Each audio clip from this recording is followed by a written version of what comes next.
move forward with sometime in the near future. Well, also this afternoon we're having a hearing in a Senate Judiciary Subcommittee on border security. We have the Chief Border Patrol Agent for the Customs and Border Protection, Ron Vitello, and will talk to us about what we need to do in order to gain not only situational awareness but operational control of our border. Probably, I think, anticipating his testimony, he will say that we need some mixture of three things. We need infrastructure, call it a wall, call it a fence, call it what you will, technology, and then personnel. That's the combination. It's a little bit different in San Diego than it is in the Rio Grande Valley. But this president has made a commitment to securing the border. It is a matter of political will. He has it. President Obama did not. And we look forward to working with him to keep that promise and secure the border once and for all. As the leader pointed out, the senators in the Republican side of the aisle are very focused on rescuing people in this country from a failing Obamacare system. And the reason it's failing is because costs are way too high. Premiums, deductibles, co-pays, out-of-pocket costs are skyrocketing. Taxes are way too high, and the options are way too few. We now have 1 in 3 counties in this country where there is only one option on the Obamacare exchanges, and that affects 26 states across the country. So obviously this has to be fixed. We believe the American people deserve better. A system of health insurance coverage in this country that gives them more choices and more options, greater competition, and puts downward pressure on prices, because I think most Americans want more than anything else to see the cost of their insurance go down, not up, which is what they've had with Obamacare.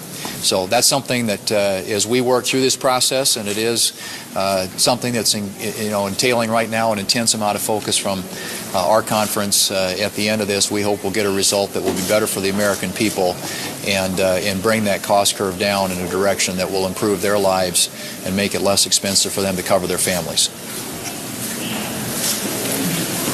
The reason we're spending so much time on health care is because Obamacare is too costly and it is collapsing.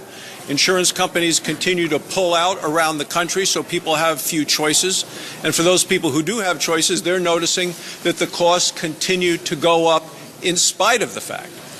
So when you take a look around the country and the choices people have, in my home state of Wyoming, we're down to 1. 2/3 of the country are down to either 1 or 2. And the Democrats say, well, there's a mandate. People have to buy it. In spite of the mandate, over 20 million people chose not to sign up. Either they chose to say, no, I'm not going to buy it, I'll just pay the fine, or they got an exemption from paying the fine. And the Democrats' solution to that is now a single-payer health care system. Remember, they tried that in Vermont a couple of years ago. They had to pull back because it was just too expensive. But that's not stopped them in California, where there is now a proposal for single-payer health care in California. The cost estimates by the state of California are $400 billion, and yet the whole general fund budget for the state of California is less than half of that amount. So the proposal that they're having is over twice the cost of the general fund of California. At that cost, the Democrats' answer is, well, we'll just raise taxes some more. The Democrats' approach is government control and higher costs and higher taxes. We're working to lower the costs and give people more personal, individual.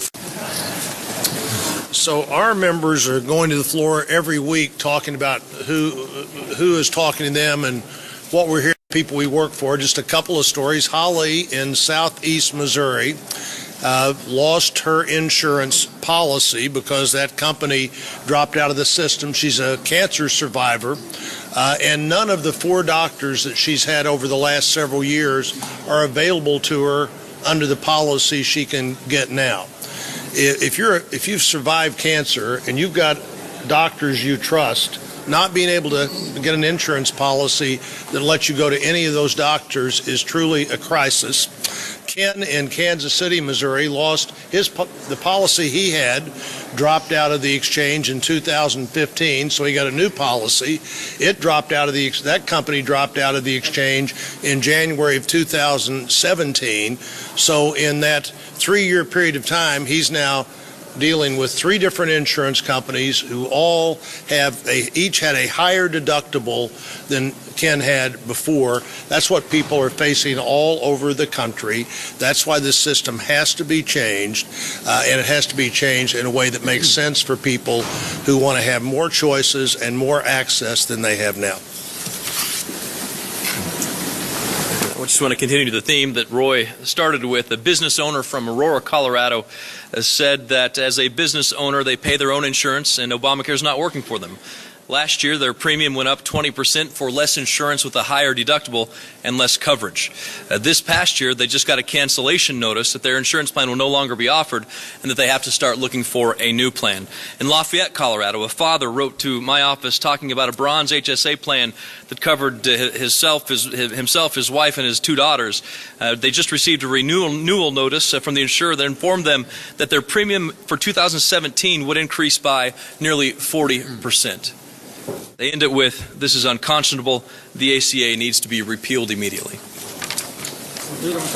Yeah. How does the Trump budget affect rural poor voters in your state of Kentucky?